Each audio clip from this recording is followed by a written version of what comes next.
C'est trop con de dire je t'aime pas. Je t'aime pas du tout. Tout le monde dit ah, il est marrant. Cass is un scoop.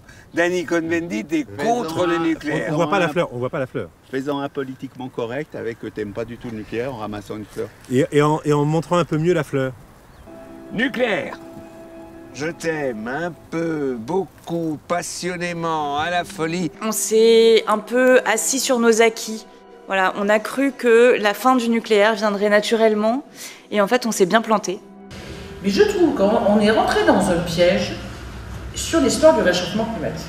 Mais qu'est-ce qu'il a fait le nucléaire? Eh bien, il s'est engouffré dans ce truc en disant oui, pas de gaz à effet de serre, mais le nucléaire est là, c'est une énergie renouvelable, il disait. Et maintenant, le nouveau terme de la Nouvergence, c'est dire une énergie décarbonée.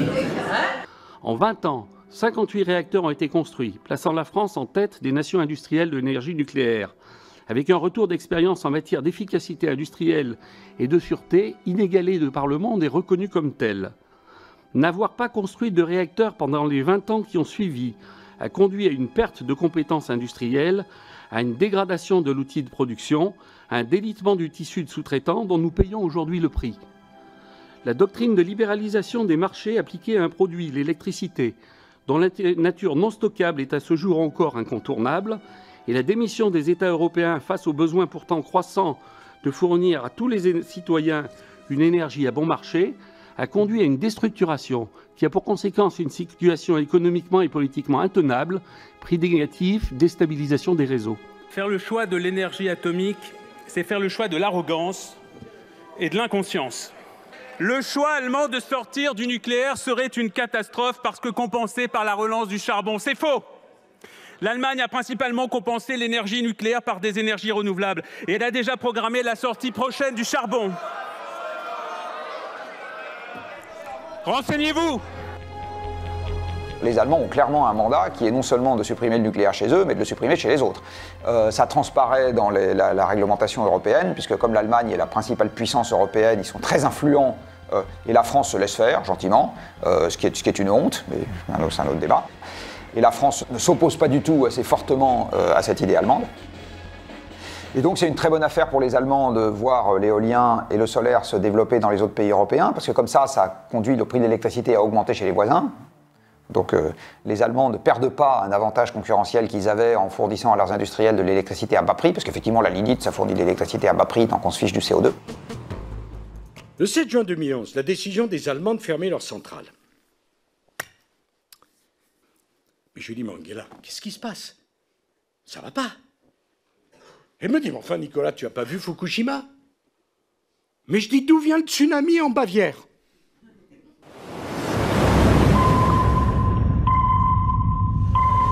Moi, en 2015, quand il y a eu Fukushima, je me suis dit, on a gagné. Plus personne, après Fukushima, parce que Tchernobyl, on disait c'était chez les pauvres, c'était du tiers-monde, mais là, c'était les Japonais, c'était sérieux. Et en plus, c'était une catastrophe climatique dont on sait qu'il y en aura de plus en plus. Toute notre stratégie est basée sur le nucléaire. Et pendant ce temps-là, comme ça coûte un pognon de dingue, tout l'argent qu'on met là, on ne met pas dans l'éolien, dans le photovoltaïque, dans les autres énergies, donc on prend un retard considérable. Vous avez eu aujourd'hui 3 accidents sérieux de centrales nucléaires dans le monde. 2 ont fait 0 mort. 0. Three Mile Island et Fukushima ont fait 0 mort à cause de la partie nucléaire. Et souvent, les gens se disent, mais il y a eu beaucoup de morts à Fukushima, et ça vient du fait qu'en fait, les gens mélangent, et souvent ça se fait encore dans les médias, de moins en moins, mais ça se fait encore, les morts du tsunami, qui a tué près de 20 000 personnes, avec l'accident de Fukushima. La catastrophe de Fukushima a fait près de 16 000 morts et plus de 2500 disparus. Si Fukushima ne fait pas évoluer les mentalités, je me demande quelle démonstration il faudra avoir pour évoluer sur ce sujet-là. Je pense que les Japonais savent bien quelles sont les conséquences de Fukushima, et les Japonais sont en train de redémarrer du nucléaire. Quand on regarde les statistiques, l'énergie nucléaire est la plus sûre de toutes, elle a le moins d'accidents. C'est même plus sûr que l'énergie solaire si on compte les gens qui tombent du toit. Donc vous voyez, c'est extraordinaire, toutes les statistiques le montrent.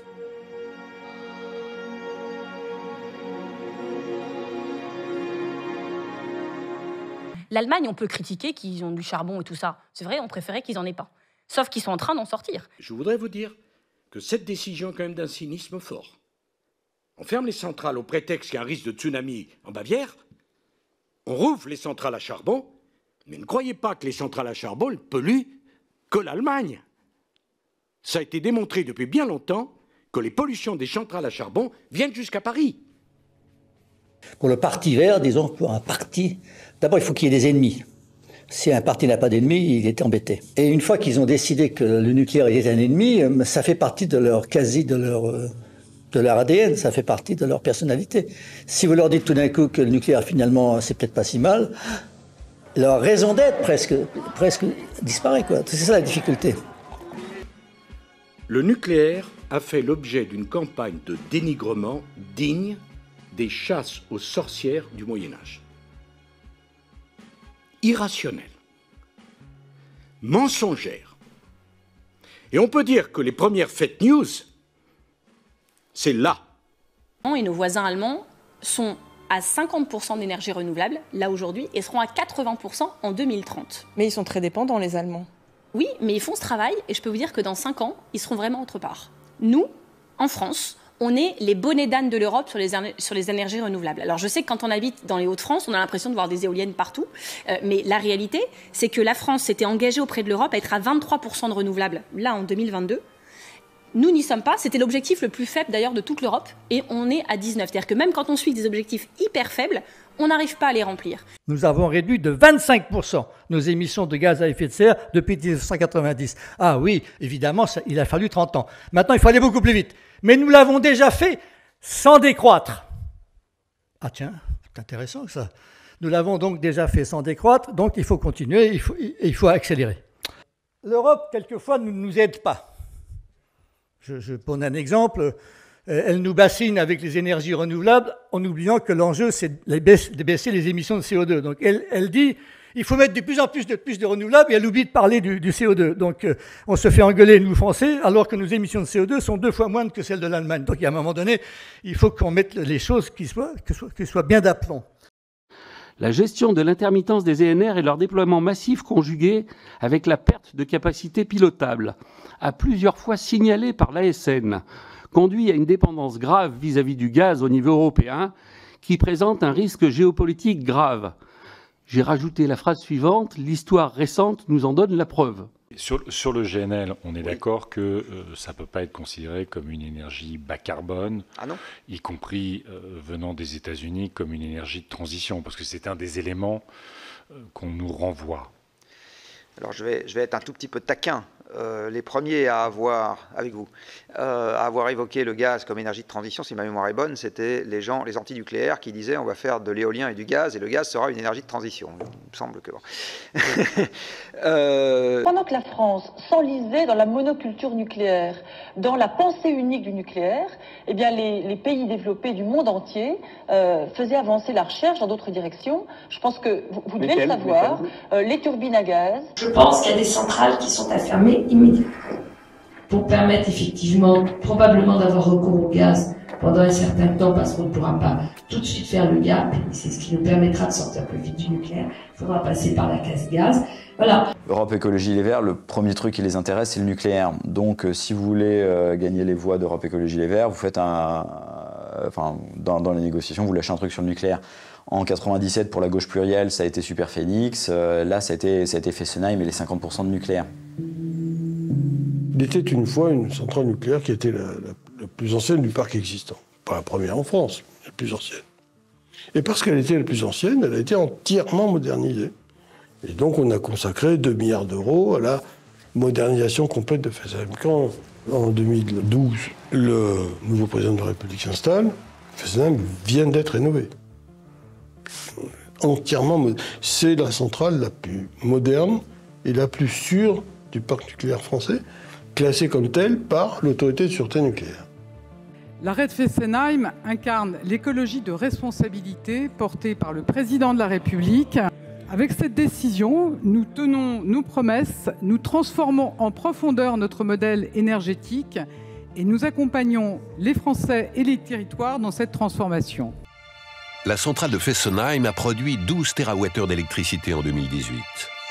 La même année, les 8000 éoliennes du parc français en produisaient 28. Une simple règle de 3 nous permet de conclure que les 2 réacteurs de Fessenheim ont produit cette année-là autant que 3428 éoliennes. Et si l'on voulait remplacer la centrale de Fessenheim par des éoliennes dûment espacées, il faudrait intégralement occuper un rayon de 24 km de diamètre. Et cela sans garantie d'avoir du courant quand on en a besoin. Est-ce que vous êtes toujours une militante antinucléaire? Ah, je n'ai pas changé d'opinion sur le sujet, je vous le confirme. On avait l'Emmanuel Macron des discours qui donnait toujours un soutien à l'atome, à la grandeur de la France. Et puis, dans ses actes, un Emmanuel Macron qui devait donner des gages à cet électorat vert qu'il avait étiré dans son gouvernement, Nicolas Hulot en tête, ensuite Barbara Pompili. Il y a toujours eu des ministres de l'Environnement qui étaient anti-nucléaires. C'est quand même une particularité. Et donc, qui devait donner des gages et qui, dans ses actes, faisait l'exact inverse de ce qui prononçait dans ses discours. Où sont-ils les écologistes du gouvernement? Où sont-ils? Où sont-ils? Nous avons des extrémistes, nous avons des défaitistes, nous sommes entre la coercition et la décroissance, mais ça ne sert à rien ça. Donc nous avons besoin d'une génération d'écologistes un peu plus sérieuse, quoi, hein, voilà. Quand vous voyez les résultats de l'Allemagne, où aujourd'hui 32% de l'électricité allemande est produite à partir du charbon, vous vous interrogez pas? Pas du tout, au contraire. Regardez l'Allemagne, ils seront effectivement sortis du nucléaire. D'ici 2030, ils vont sortir du charbon. Et leur grand projet, c'est d'avoir un mix essentiellement avec des énergies renouvelables et d'investir sur les économies d'énergie. Ils avancent, ils créent des emplois. On prend un retard considérable. L'Allemagne, on peut critiquer qu'ils ont du charbon et tout ça. C'est vrai, on préférait qu'ils n'en aient pas. Sauf qu'ils sont en train d'en sortir. Et qu'ils ont 49% de leur électricité vient de l'éolien et que ce sera en 2030 80%. Et nous, on sera où? En train d'attendre nos EPR qui ne marchent pas. Le charbon, c'est l'énergie sociale. C'est comme ça que se construisent les syndicats en Europe. Le charbon sont des territoires. C'est des métiers qui sont très très durs, mais qui ont un sens. Le nucléaire chez nous, c'est la France qui revient dans le concert des nations avec la bombe. Et c'est la France qui aujourd'hui veut faire vivre l'imaginaire positif des années 70. C'est exactement comme s'accrocher au Minitel quand tout le monde allait sur l'Internet. Et il faut arrêter de croire à ce mythe comme quoi cette énergie n'est une énergie de demain. Il y a aussi des scientifiques qui nous disent qu'une France 100% renouvelable est possible, qu'une Europe 100% renouvelable est possible. Il y a même des études qui montrent que c'est possible dès 2040. Et on verra si on peut aller probablement, et moi j'en suis convaincu, aller jusqu'à 100% d'énergie renouvelable. La confusion entre la puissance installée et la puissance délivrée, l'omission des coûts de réseau et de stockage dans l'évaluation des aspects économiques des différentes sources d'électricité, le refus de procéder à une analyse de fond des expériences faites chez nos voisins témoignent au mieux d'une naïveté confondante. La propension à considérer que les technologies en développement, l'hydrogène comme vecteur énergétique, les smart grids, peuvent être en situation d'urgence climatique des technologies à déployer massivement dans l'instant, témoigne d'une méconnaissance profonde des délais de développement. Quand on doit répondre à une urgence, on se doit d'utiliser en priorité des technologies déjà disponibles. Moi, je me suis opposé à plusieurs reprises à certaines ONG, comme Greenpeace par exemple, qui a fait un lobbying intense avec des campagnes médiatiques, avec des coups d'éclat dont ils ont le secret contre le nucléaire, mais qui n'a jamais rien dit contre les centrales thermiques. Et qui d'ailleurs n'a jamais salué le fait que nous ayons annoncé la fermeture des centrales à charbon. Et je crois que ça dit beaucoup de choses sur le fait que sous couvert de vouloir agir pour le climat, en fait, il y a d'autres buts qui sont poursuivis, qui sont un peu des symboles, qui sont un peu des totems, voire peut-être de l'idéologie, je ne sais pas, par rapport au nucléaire. En Allemagne, l'État fédéral donne des sommes d'argent conséquentes chaque année aux fondations. Ça n'existe pas en France. On n'a pas le même système. Ça veut dire que la fondation du Parti des Verts et la fondation du Parti der Linke, de l'extrême gauche, utilisent cet argent pas simplement pour leur propre fonctionnement politique. Et en traçant l'activité de ces deux fondations, on a vu qu'elles avaient une activité en France. Chaque fondation est affiliée à un groupe politique. Oui. Donc, la Fondation Rosa Luxembourg et la Fondation Heinrich Böll sont affiliés au Vert pour Heinrich Böll et pour Rosa Luxembourg à Die Linke. Chacun a son budget. Il y a une enveloppe globale en 2023 qui atteignait 690 millions d'euros. Pour reparler d'Heinrich Böll, elle a vraiment cet agenda très vert et très axé sur les énergies renouvelables. On a pu voir qu'ils avaient fait beaucoup de rapports anti-nucléaires. Donc les actions directes, ça va être la production de rapports, la production de connaissances ça va être rencontrer les élites du pays en question. Ça va être aussi donner des bourses, des formations, typiquement des bourses pour des doctorats ou des choses comme ça. Ça va être la création ou le financement de partis politiques ou affiliés politiquement, des partenariats avec des acteurs, des ONG dans le pays qui sont pour leurs objectifs, pour leurs ambitions. Donc ça va être les actions qu'on va dire directes et d'autres qui vont être indirectes, puisqu'en fait, tout ce qui va être lobbying et action, on va dire choc, normalement, en Allemagne, les fondations n'ont pas le droit de le faire. Elles n'ont pas le droit d'être en ingérence dans un autre pays, c'est interdit. Et donc ils vont passer par un acteur tiers, typiquement pour Heinrich Böll et notamment Heinrich Böll, ça va être de financer l'ONG Réseau Action, donc qui va regrouper plusieurs ONG, notamment Greenpeace France, ou Sortir du nucléaire. Et ces associations vont mener pour elles des actions choc, typiquement lorsqu'ils avaient bloqué la centrale de Fessenheim. Quand j'étais ministre, j'ai eu beaucoup d'échanges avec les Allemands. Normal, la relation franco-allemande, un sujet majeur. Le président de la République m'avait demandé, je ne trahis pas de secret en disant cela, m'avait demandé d'aller voir mes homologues allemands pour leur proposer de leur vendre davantage d'électricité décarbonée, donc nucléaire en France, pour qu'ils puissent sortir plus vite du charbon. Les Allemands ont répondu de façon négative, de façon extrêmement ferme, et leur demande, puisque M. Altmaier, par ailleurs, est un élu de la Sarre, était de savoir quand est-ce que nous fermerions la centrale de Cattenom. En plus de celle de Fessenheim, ça ne leur suffisait pas du tout. Et les Luxembourgeois, le Premier ministre du Luxembourg, demandait également quand est-ce que nous allions fermer la centrale de Cattenom, car il s'estimait mis en danger par la centrale nucléaire française de Cattenom en Lorraine. Voilà, il faut quand même redire tout cela. Est-ce que ce n'était pas finalement la force aussi de la décision allemande qui a été si décriée en France, de décision de sortie du nucléaire en 2011, l'Energiewende? Est-ce que ça n'a pas été la grande force de cette décision que de marquer une rupture historique, sociale, énergétique, et de dire à une société, en fait, on avait une source de production d'énergie, on la laisse tomber, on passe à une autre époque. Est-ce que c'est pas ça qui manque aujourd'hui en France pour mettre en action la société? Quand vous regardez les chiffres, l'Energiewende n'a rien changé à la trajectoire de consommation d'énergie en Allemagne, strictement rien. Ça n'a strictement rien changé à la... Je réponds, j'ai regardé les chiffres. Hein. Ça n'a rien changé à la trajectoire de consommation électrique, absolument rien. Les Allemands continuent à avoir d'énormes bagnoles et à être contre les limitations de vitesse sur les autoroutes. Ils continuent à avoir de l'industrie lourde dont ils font la promotion autant qu'ils peuvent. Enfin, je veux dire, ça n'a strictement rien changé à la mentalité allemande, absolument rien. La seule chose que ça a changé, c'est qu'ils ont émis plus que ce qu'ils auraient pu émettre en abandonnant le charbon et en gardant le nucléaire. Donc je continue, j'ai dit que cette décision était une erreur, je persiste et signe, les Allemands, c'est une erreur, et je finis. Et en plus, ils nous empoisonnent, parce que les centrales à charbon, ça fait des particules fines, et les particules fines des centrales à charbon contribuent à tuer quelques milliers de personnes par an en Europe, donc la décision allemande n'a aucune vertu. Je rappelle que nous avons en Allemagne une industrie manufacturière qui consomme 46% de la consommation énergétique, dont la moitié, environ 23%, va à l'industrie dite énergivore. La métallurgie, la chimie, la pharmacie, le papier, le verre, mais aussi les semi-conducteurs, par exemple. Toute cette industrie de haute technologie suppose l'accès pérenne à un haut niveau d'intensité énergétique. Or, le virage pris avec les seules énergies renouvelables est insuffisant, intermittent et onéreux. Alors, il paraît qu'il faut qu'on fasse comme nos voisins. Alors voilà un petit diagramme que je trouve très joli, qui grosso modo vous dit où est-ce que pendant très longtemps nos voisins allemands ont envisagé de viser pour essayer de diminuer leur consommation, leur production d'électricité, leur consommation d'électricité.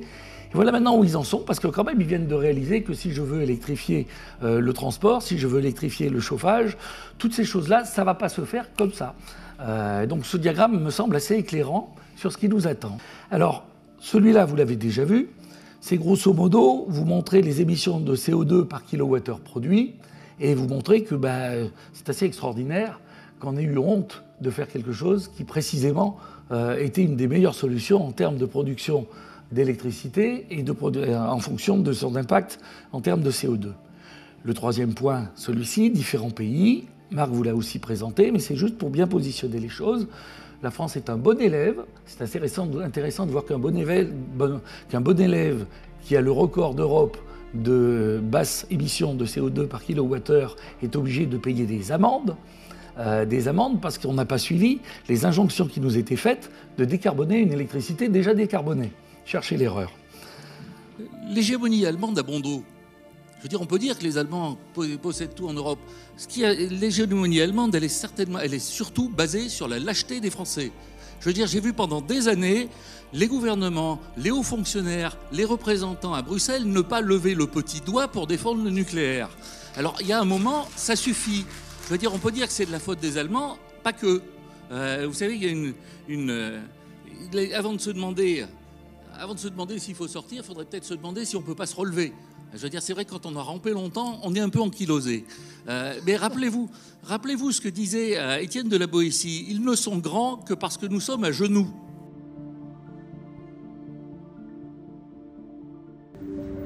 La grande difficulté qu'on a actuellement en Europe, c'est que la plupart des pays, pour ne pas dire la totalité des pays d'Europe de l'Ouest, prévoient de réduire leur parc de centrales disponibles à la demande, les centrales pilotables, pour des raisons diverses et variées. Le Royaume-Uni prévoit de sortir du charbon en 2024 et va fermer plusieurs réacteurs nucléaires qui arrivent en bout de vie et pour des raisons de sûreté, il faut les arrêter.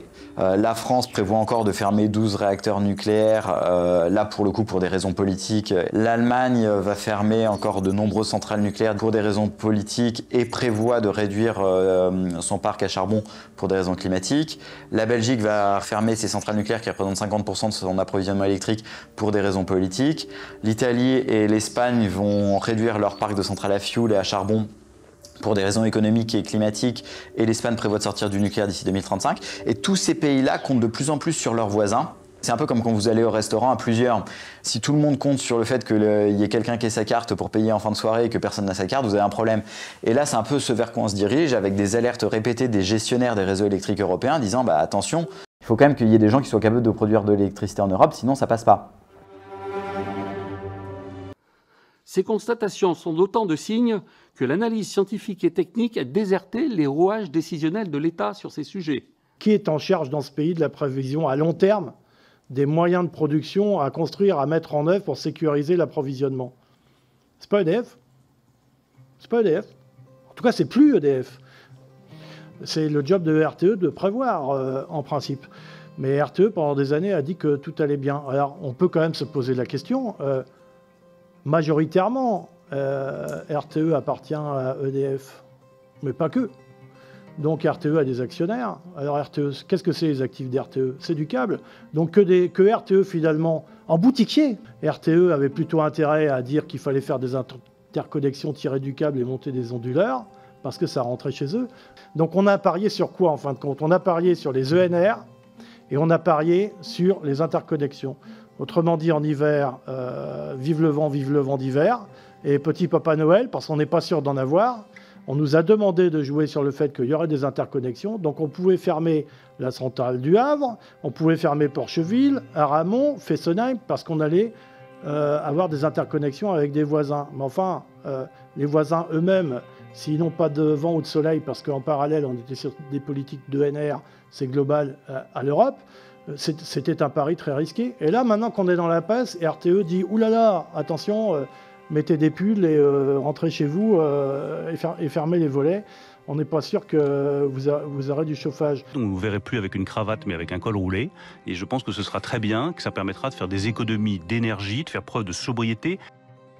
L'antinucléarisme français a marqué des points. Il a pénétré petit à petit le ministère de l'Environnement. Il a pénétré l'ADEME, qui joue un rôle important dans les choix stratégiques énergétiques. Et globalement, il est présent dans ce ministère. Et il y a des liens, bien entendu, des liens de personnes, parce que des personnalités sont passées dans ce ministère, ensuite sont allées dans les cabinets de l'exécutif, du Premier ministre, du Président de la République, et ensuite ont été nommés dans des instances de régulation qui devraient rester totalement indépendantes et centrées sur un travail rigoureux, objectif, scientifique. Or, ce travail a été marqué par cette idéologie. Je pense bien sûr à RTE et à ses présidents récemment successifs, d'abord Brottes, et puis ensuite Pierre-Jacques Sic, qui sont tous deux des nominations politiques. Et cela explique que RTE n'a pas pris des positions qui étaient des positions objectives. J'ai dit qu'en 2025, la part du nucléaire, enfin la part de la production d'électricité de sources nucléaires, devait passer de 75% à 50%. C'est-à-dire le même effort que les Allemands, le même effort dans le même temps. Les 50%, c'est là où je suis franc, je crois, n'était le résultat d'aucune étude d'impact ou analyse de besoin. L'optique, c'est vrai, était politique. Un accord politique, c'est une négociation. Une négociation, il y a toujours une part qui n'est pas complètement rationnelle, je l'admets. Mais sauf que RTE ne s'est jamais mis en opposition sur la fermeture de la centrale de Fessenheim ni sur la fermeture des moyens thermiques. Parce qu'RTE a misé sur un taux de disponibilité des ENR et un taux de disponibilité des interconnexions qui, à notre sens, est volontairement majoré ou de nature extrêmement optimiste, pour rester poli. Il fallait prouver, une bonne fois pour toutes, que si on voulait un mix à 100% renouvelable, c'était possible. L'Agence internationale de l'énergie et RTE m'ont rendu un rapport au début de 2021. Ça, c'était juste pour que, entre guillemets, le monde du nucléaire arrête de dire que c'était pas possible. Les bilans prévisionnels prévoyaient une évolution de la consommation d'électricité stable ou en baisse. Et du coup, effectivement, on voit bien qu'on a depuis complètement réévalué ces scénarios en lien notamment avec l'électrification des usages. Et en plus, on voit qu'on est dans des domaines dans lesquels on peut aussi se tromper. RTE a géré son affaire en boutiquier, EDF a géré son affaire en boutiquier. C'est le cœur même du scandale pour lequel on paye très cher la facture de cette libéralisation du marché de l'électricité. C'est que chacun, ça a déresponsabilisé chacun. Il n'y a plus de vision globale du service public de l'électricité. Cette décision, faisant suite à une série de renoncements concernant le parc électronucléaire, est emblématique de la disparition de l'État stratège en matière énergétique et de la transition d'un État stratège vers un État bavard. Elle est aussi révélatrice d'une désinformation continue concernant cette filière, désinformation acceptée par l'État quand elle n'est pas organisée par lui. C'est dans la structure des cabinets de la haute administration qui sont censés analyser les dossiers pour instruire la décision politique qu'il faut chercher les rouages de la machine infernale qui détruit mécaniquement notre souveraineté énergétique et industrielle. On a assisté à des choses effrayantes. J'ai entendu un animateur de télévision, devenu ministre, dire dans la même journée, le matin, « Formidable, dans 15 ans, on aura fermé la moitié du parc nucléaire français, mais dans 15 ans, la totalité du parc automobile sera électricité. » L'ami, tu récoltes l'électricité, toi ? Ça se récolte ? Ça se moissonne ? Il me semble que c'est sous votre ministère qu'est remis le rapport d'Escatabillon, qui ensuite est quasi immédiatement classé secret défense. Il prévoyait, la presse s'en est fait écho en son temps, la construction d'au moins 6 EPR de nouvelle génération. Est-ce que c'est un rapport qui vous est bien parvenu dans l'aide à la décision ? Ce rapport, moi, il ne m'est pas parvenu en l'état. Hein ? Si ? Alors, comme je voudrais dire la vérité, je ne veux pas me tromper. Michel ? Alors, d'abord, le rapport d'Escatabillon, on a été... on était là pour le lancement du rapport et c'était une idée et des propositions conjointes de différents ministères, mais on était tout à fait d'accord avec le lancement de ce rapport, qui avait un objet pour nous très précis, qui était de regarder comment on pouvait remettre, puisque c'était une critique et un risque surtout qu'EDF faisait ressortir, très grave et qu'on voit ressortir aujourd'hui, d'une perte de compétences en matière de nucléaire. Et le message, c'est ça, c'est en fait, on cherchait des réponses très précises, des questions très précises avec ce rapprochement civil-militaire qui était plutôt intéressant, qu'on ne fait pas habituellement. Et la réponse a été un plan de construction de centrales, etc., n'étaient pas exactement les questions qu'on leur posait. La réponse du rapport, c'est de dire pour préserver la filière, il faut construire. Et au NIT, ce n'est pas les réponses qu'on attendait. Donc, qu'est-ce que vous attendez d'un rapport?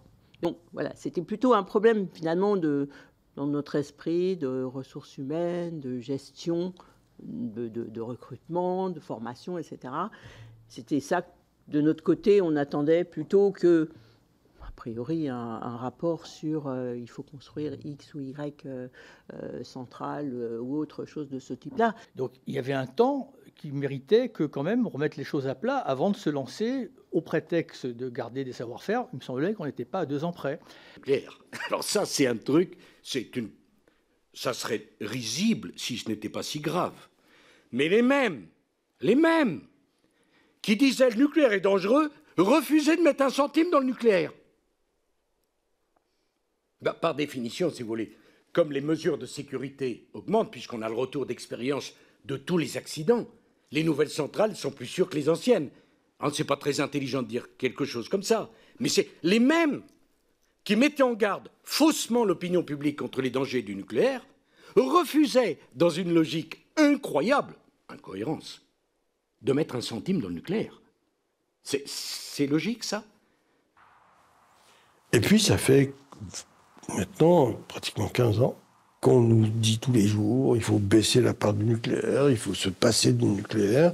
Et croyez-vous qu'un ingénieur sortant de grande école ait envie d'aller dans un métier qui n'a pas d'avenir, gagner moins d'argent que dans des métiers dont on dit qu'ils sont à la mode? Déjà, un ingénieur, s'il ne rentre pas dans la finance, il perd les 2/3 de ses revenus. Quand il a envie de faire de l'industrie parce qu'il a l'âme chevillée au corps, il ne va pas aller dans le nucléaire. Et on a perdu, en termes de capacité de recrutement d'une part, ou de rétention de compétences, beaucoup au cours des 12 dernières années. Bon. Et j'ai peur de vous dire que ça va être difficile à compenser. On manque de bras. On manque de bras parce qu'on n'a pas assez d'équipes formées. Et on sait que, notamment, un soudeur, un tuyauteur, il faut 2 ou 3 ans pour les former. Et pourquoi on n'a pas assez d'équipes formées? Eh bien parce qu'on nous a dit, non, votre parc nucléaire, il va décliner. S'il vous plaît, préparez-vous à fermer des centrales. On a d'ailleurs déjà fermé les 2 premières. Et on nous a dit, et d'ailleurs ce sont encore les textes en vigueur au moment où on se parle, on nous a dit, préparez-vous à fermer les 12 suivantes. Alors nous, évidemment, avec la filière, on s'est dit, on fait quoi? Évidemment, on n'a pas embauché des gens pour en construire 12, on a embauché des gens pour en fermer 12. Parce que nous veillons au pouvoir d'achat des Français, nous veillerons aussi à développer les interconnexions avec l'ensemble de nos voisins européens pour bénéficier à tout moment de l'énergie la moins coûteuse. L'Europe de l'énergie, ce sont des factures allégées pour tous les Français. Et puis, pour couronner le tout, il fallait quand même définir un prix de marché, puisqu'il n'y avait pas de marché. On a défini un prix de marché. Prix de marché qui a été indexé sur quoi? Sur le gaz. Vous allez me dire pourquoi sur le gaz, puisqu'on ne l'utilise pas. Parce que les Allemands utilisent le gaz. Et que toute cette démarche, c'est une démarche allemande. Toute la réglementation européenne est une réglementation allemande. Comment voulez-vous que ce pays, qui a fondé sa richesse, son efficacité, sa crédibilité sur son industrie, accepte que la France dispose d'un outil compétitif aussi puissant qu'EDF à sa porte? L'obsession allemande depuis 30 ans, c'est la désintégration d'EDF. Ils ont réussi. Les défaillances d'un marché roi, en d'autres termes, Energy Only Market, impose une réforme de fond en comble pour éviter un suicide industriel européen par perte de compétitivité énergétique et une paupérisation énergétique des Européens. Alors si nous en sommes arrivés là, c'est parce que la Commission a réduit l'Europe de l'énergie à un marché intérieur régi par les seules règles du marché et de la concurrence, tout en le déformant en donnant à certaines des énergies, en l'occurrence les énergies renouvelables, des règles du jeu privilégiées, comme le train de subvention et l'accès prioritaire au réseau. Et ceci au détriment d'autres énergies, celles-ci pilotables et donc essentielles à la sécurité d'approvisionnement énergétique. La crise que l'on voit aujourd'hui, c'est les conséquences de mauvaises décisions politiques qui ont été prises dans les 10 dernières années. En fait, ce que l'on a fait dans les 10 dernières années, on a pensé que ce que j'appelle la sobriété énergétique heureuse, c'est-à-dire qu'on allait moins consommer, allait se révéler vrai. Or, on voit tout le temps la consommation augmenter, et en plus la consommation électrique, si on est sûr d'une chose, c'est que la transition énergétique, c'est une augmentation de la consommation d'électricité. Et donc, face à ça, on a fermé des centrales nucléaires et thermiques en France et ailleurs. Et donc, évidemment, l'équilibre offre-demande n'est plus à l'équilibre. Et ce que les marchés expliquent depuis longtemps, avec des prix élevés et qui battent de records régulièrement, c'était « attention, l'offre ne permet plus de répondre à la demande ». Et donc, face à ça, les gouvernements ont été obligés, finalement, d'imposer une sobriété énergétique subie. Disons les choses clairement. Ces auditions ont suscité chez moi, chez les membres de la commission, de l'étonnement et parfois de la consternation. Parce que le récit qui s'est reconstitué devant nous, c'est bien le récit d'une lente dérive, d'une forme de divagation politique. Une divagation qui nous a éloignés et de la transition écologique et de notre souveraineté énergétique. C'est l'histoire du lien, souvent défaillant, parfois même inexistant à vrai dire, entre l'expertise scientifique et technique d'une part, l'instruction des dossiers et la décision politique. C'est l'histoire de rapports qu'il aurait peut-être fallu lire, relire, ou parfois simplement penser à commander. C'est donc aussi l'histoire de décisions souvent partielles, différées.